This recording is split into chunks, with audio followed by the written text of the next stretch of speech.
इधर ध्यान दीजिए, तीरबुक्ती जो इलाका है वह दिल्ली के आसपास था। महाराज कुमारगुप्त के बड़े बेटे का नाम था पुरुगुप्त और पुरुगुप्त की माता का नाम था अनंता देवी, जो कि कुमारगुप्त की बड़ी रानी थी। छोटी रानी थी इनकी देवकी और उनके पुत्र थे स्कंदगुप्त।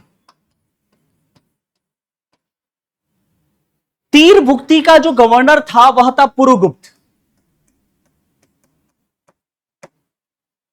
सौराष्ट्र भुक्ति का जो गवर्नर था उसका नाम था पर्णदत्त और उसके बाद में उनका बेटा चक्रपालित बन गया था। पुंड्रवर्धन भुक्ति का जो गवर्नर था वह था स्कंदगुप्त और मालव भुक्ति का जो गवर्नर था उसका नाम था बलवर्मा और सम्राट कौन थे? कुमारगुप्त। यह कुमारगुप्त के अंतिम समय की स्थिति है जो विल्सण शिलालेख में लिखी हुई है। ध्यान से सुनिएगा।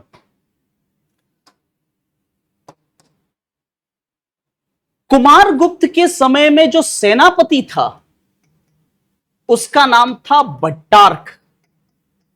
क्या नाम था? भट्टार्क।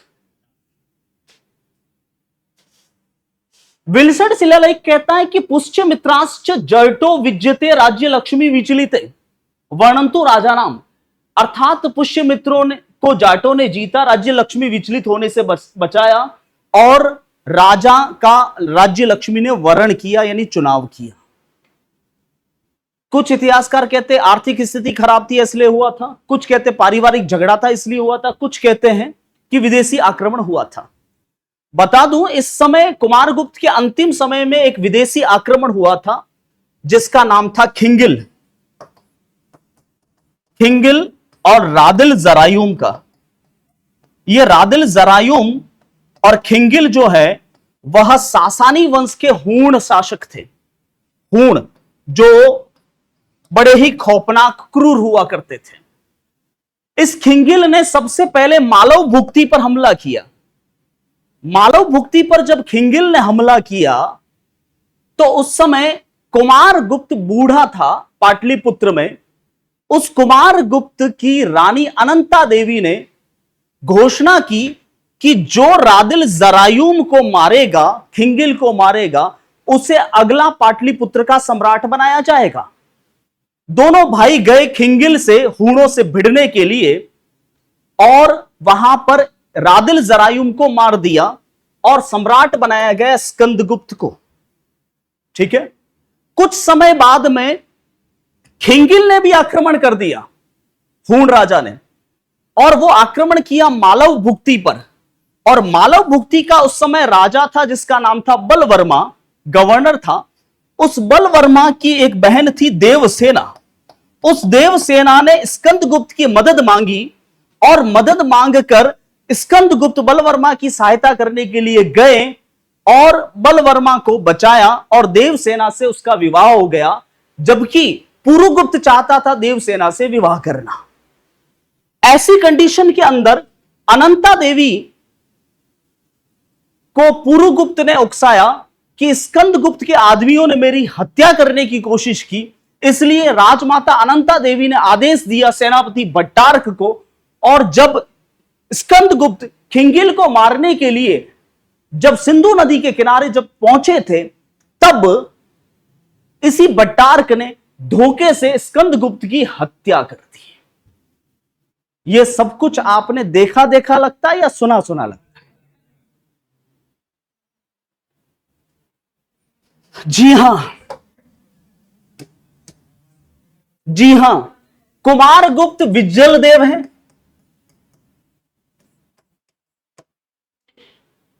अनंता देवी राजमाता शिवगामी देवी हैं। भट्टार्क कटप्पा है। बलवर्मा बलवर्मा ही है। देवसेना देवसेना ही है। स्कंदगुप्त बाहुबली हैं और पुरुगुप्त बल्लाल देव हैं। और खिंगिल और रादिल जरायूम कालकेया है। यह राजा मोली नाम का चोटा कहता है कि मैंने बड़ी मेहनत से अपनी कल्पनाओं से फिल्म बनाई है जिसका इतिहास से कोई संबंध नहीं, जबकि मैं दावा करके कह सकता हूं कि यह आदमी चोटा है। कहां से चुराई है कहानी, यह मैं जानता हूं। मैं दावा करके कहता हूं पूरे हिंदुस्तान में कोई नहीं जानता, सिर्फ जिसने लिखी है ये स्टोरी वही जानता है। और जिसने ये स्टोरी लिखी है वो खुद करीब 1949 में मर चुका है। उसके पोते पोती जीवित होंगे।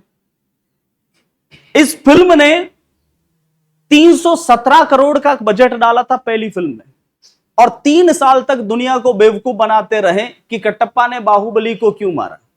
लेकिन मुझे पता था, पर मैं वायरल नहीं हो पाया।